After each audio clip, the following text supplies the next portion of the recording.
What's up? I'm Bryan Breeding, and I'm hanging with Nick Gallo, the guy you know.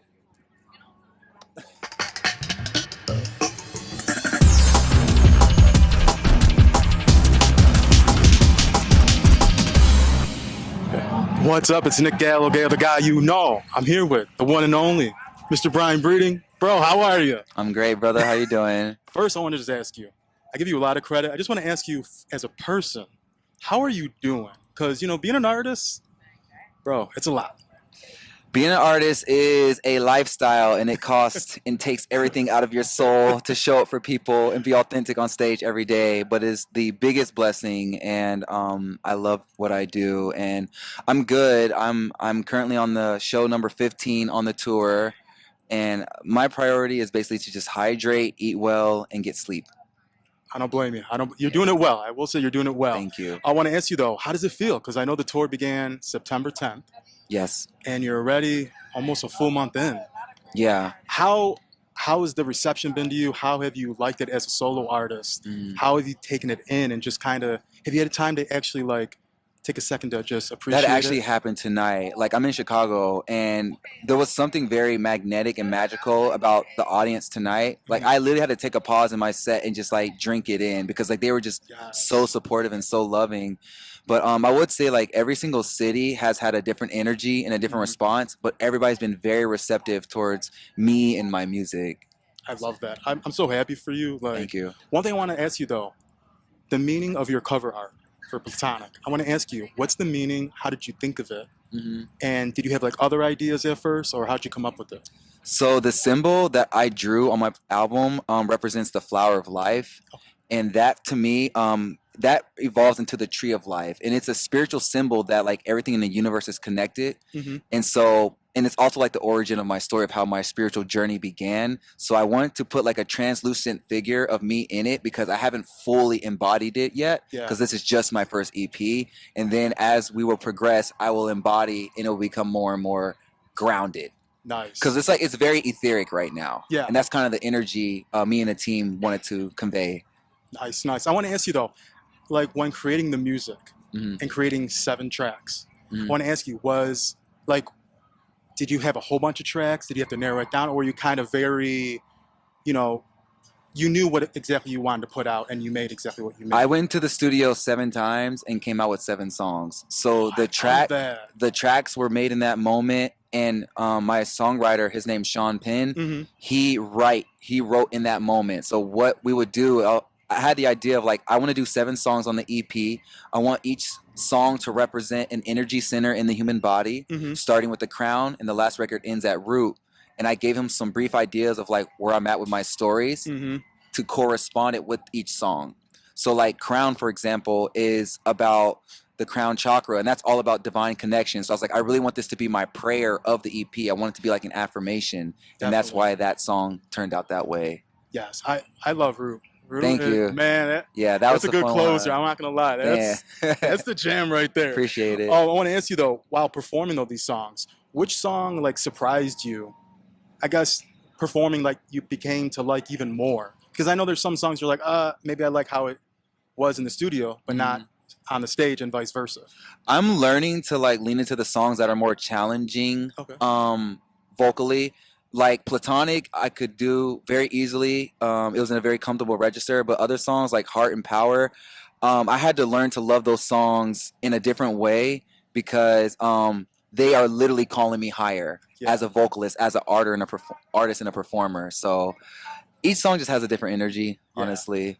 You got some dope track. Like Love Is Blind and Root are my two favorites. I appreciate, yeah. They're my Root gets a jams. lot of love. Yeah, Root Root. gets It a just lot. got a vibe, and the lyric. It just Yeah. You did your thing on that. I'm not gonna lie. Appreciate it. Being on the road though now, this time around, Mm. what have you learned about yourself that I guess you haven't taken from previous tours you've done? I don't feel like this tour has pulled anything out of me that I'm not used to because I've toured so much growing up. I would say more about the stage, like my stage performance. That's been different, but like the tour life, it feels very familiar. It actually feels a lot like home. Like I'm Yeah. used to living out of my suitcase. I'm used to checking out a hotel room within 12 hours. And the biggest difference is really the team I'm with. I Yeah. would say that this team and Aniko's team is very emotionally intelligent. Yes. They know how to cater. They can gauge when I'm feeling tired. They can gauge when I'm feeling social or when I'm in a goofy mood. Yeah. And that to me like means a lot because Yeah. that's what's keeping me consistent at this point. Yeah, and that means a lot too when you know have that team to make sure you're Yeah. good because road life. I don't know how you do it. I really Yeah. don't. I want to ask you though. We look after each other very, very well. Yeah, and that's a blessing because that's Yeah. sometimes you never know. Like, Yeah. this industry, it's crazy. But starting in the industry so young, is there anything you would change, or would you leave it exactly how everything happened for you? I don't think I would change anything. I feel like I'm really just a character and I feel like God's the one like writing the story. So I kind of Yeah. just feel like at this point I feel like I know where the narrative takes me and where I gotta go and Hmm. surrender. So for me to say like I would change a part in the story would say like I would literally judge the way God has programmed my life to be. Yeah. So I would just say like I just learned to take the negative or bad experiences and turn it into like a lesson. Yeah. At least try to extract something out of it. So that's Definitely. because without that we would never grow and learn. Yeah, for sure. That's true. But I Yeah. want to ask you, like I said, you're halfway through the tour. What's a city that surprised you that you weren't, I guess, expecting maybe the reception? The city in of itself, Seattle was beautiful. I Okay. didn't like. I was like, I want to move to Taylor. Seattle. Like it's so beautiful. But I think the one of the best audiences I probably would say was Chicago. Okay. Like I literally got emotional on stage today. So like I didn't know there was so much love for me here, and that means a Chi-Town lot. shows out. Brian. Yeah. Love you too. I'm Black Sally. Nice to meet you. You know I wrote a lot about you. Oh, I You appreciate hear it. what I wrote? And you, Yeah, we'll do it after the interview. Well, also, I know you have your meet and greets with your fans. I want to ask you Yes. though, how those been being just you and getting all the love from all your fans from all over the years and gaining new fans as well. Yeah. I want to start with talking about the new fans I've gained. Mhm. That has been very surprising because Aniko's audience, they are very open-hearted. Yeah. And I'm gonna be just transparent. In the B5 world, the fans I've developed there, they really like sexualize me and they perceive me a certain way, and I'm not mad about that. But this EP isn't about that. This EP is more Mhm. about vulnerability and storytelling. So people to receive me in that light has Yeah. been like really beautiful. But under the same breath, I would say that like the fans that are Bryan Breeding fans, not B5 fans, but Bryan Breeding Yeah. fans, like they already are starting to see me in that light now. So it's kind of like That. they're changing their perspective on me, which is my intentions. I love that. And I Yeah. love that you're building that new fan base. Yes. It's super dope. Like, because like you said, you had fans, but just building a whole new fan base, especially as an adult, is Right. dope. So Thank I you. appreciate that. Thank you. Last thing though, it's about what?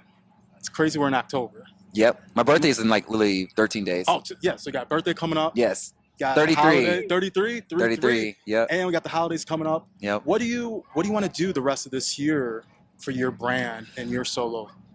So when I get off tour, I'm gonna go straight to the studio. Nice. I want to turn my EP into an LP because like I understand my voice more now. I want to be able to test that out in the studio, and then I feel like I have more stories to share now. So Mhm. I feel like I have something to really talk about. And then I want to spend some time with my son. I really miss my son Yes. a lot, so I'm gonna have Halloween with him, and I'm gonna try to find a balance between work and play. Okay. Yeah. Well, bro, I'm so proud of you. I'm just Thank happy for you. you. And like I said, you make it look easy. I I'm know it's trying. tough, but you make it look easy. I'm doing my best, Yeah, brother. you I do promise. it. But it's Nick Gallo, the guy you know, here with the one and only Bryan Breeding. Appreciate it. Peace. Dope, and that quick drop.